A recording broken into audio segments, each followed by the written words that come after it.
Good morning. At KBC, we delivered an excellent second quarter, supported by strong customer activity, growing commercial momentum, and continued progress across our businesses. We recorded an excellent net profit of €1,152 million in the second quarter of 2026. Compared to the previous quarter, our total income benefited from higher levels of net interest income, insurance revenues, trading and fair value income, net fee and commission income, and the seasonal peak in dividend income. Our loan portfolio grew organically by 3% quarter-on-quarter and by 7% year-on-year. Customer deposits, excluding volatile, low-margin short-term deposits at KBC Bank's foreign branches, increased organically by 2% quarter-on-quarter and by 4% year-on-year. Operating expenses were significantly lower than in the previous quarter. This was mainly due to the fact that, as usual, the bulk of bank and insurance taxes for the full year was recorded in the first quarter. Excluding these taxes, operating expenses were slightly lower quarter-on-quarter. Loan loss impairment charges decreased significantly compared to the previous quarter. The non-loan loss impairments increased due to seasonal software impairments and a one-off impairment on modification losses in Hungary. When excluding the reserve for geopolitical and macroeconomic uncertainties and the recent acquisition of 365 Bank and business lease in Czech Republic and Slovakia, our year-to-date credit cost ratio stood at a favorable 11 basis points in the first half of 2026.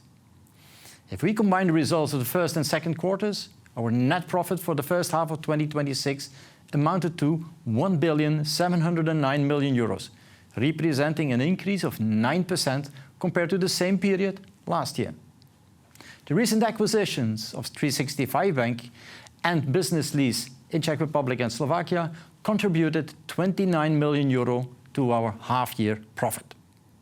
We also successfully completed our second significant risk transfer transaction on a €1.25 billion corporate loan portfolio, resulting in a reduction of €0.7 billion in risk-weighted assets.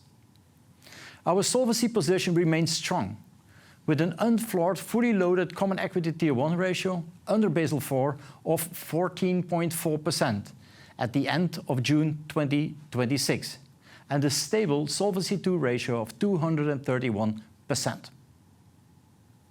Our liquidity position remained very solid as well, with an LCR ratio of 158% and an NSFR ratio of 133%.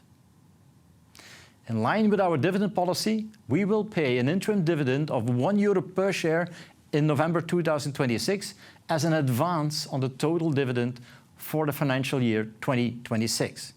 In addition, we have decided to increase our 2026 guidance for net interest income to approximately €7.05 billion, up from our previous guidance of at least €6.725 billion.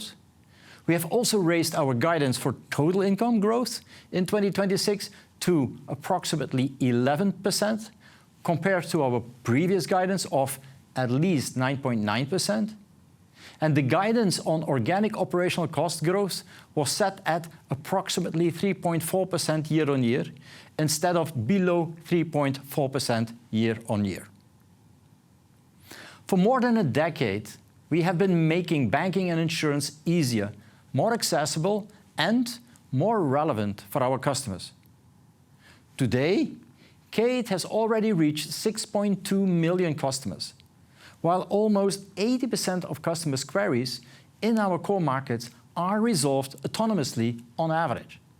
This corresponds to the workload of more than 400 full-time commercial employees, allowing our teams to spend more time assisting customers with more complex questions and providing valuable advice at important moments in their lives.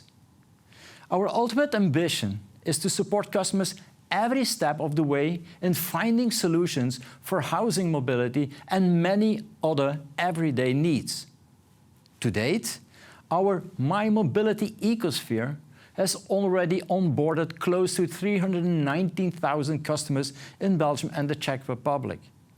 In Belgium, our market share in car loans grew by approximately 40% as a consequence. Meanwhile, 60,000 customers in Belgium have joined the My Home ecosystem. More and more, Kate is helping customers with mobility and housing questions by providing information, guidance and support when it matters. At the same time, they help us continue the dialogue with customers in a more relevant way. In this context, I would also like to highlight that we will extend our usual conference call on the fourth quarter and full year 2026 results with a topical event on Thursday, 11 February 2027. During this event, we will provide additional insights into the digital transformation of our group, including new financial and non-financial guidance. Finally, I would like to sincerely thank all our customers, our employees, shareholders and other stakeholders for their continued trust and support. That trust is something we never take for granted. It is what allows us to keep investing, keep innovating and keep creating value for our customers. Banking and insurance are evolving. Our ambition is not simply to adapt to that future, but to help shape it in a way that creates lasting value for our customers. Thank you very much.